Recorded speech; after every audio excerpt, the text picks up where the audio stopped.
In this guide, I'm going to show you how you can connect your Nintendo Switch to your TV. Before we do get into this guide, make sure to like the video and subscribe to the channel with all notifications on. It really does help the channel. It lets us know that you want more content like this. We'd greatly appreciate it. And if at any point throughout this guide you did have any questions, just ask them down in the comment section below and we could help you out further. I'm going to be doing my best to reply to every single comment down there.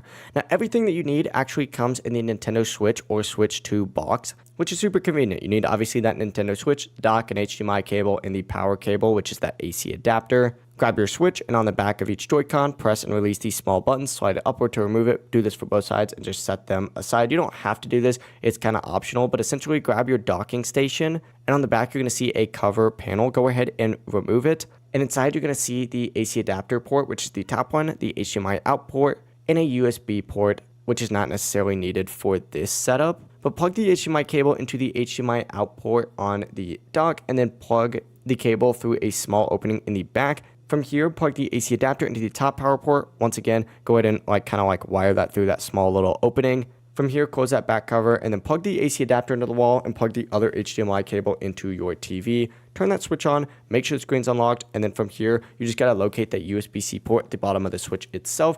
Carefully lower that switch straight down in the dock, make sure it's centered and fully seated. The screen should then turn off. That means it's in docked mode. Now on your TV, change the input source to the HDMI port that you plugged it into. Your Nintendo Switch should now appear on your TV screen. If nothing happens, make sure that you remove that switch and reinsert it, and make sure the HDMI and power cables are fully pushed in, and double check that your TV is on the correct HDMI input. But that is it. That is how you can connect your Nintendo Switch to your TV. If this guide did help you out, make sure to like the video and subscribe to the channel with all notifications on. It really does help the channel and lets us know that you want more content like this. We'd greatly appreciate it. Have a great rest of your day though. Peace.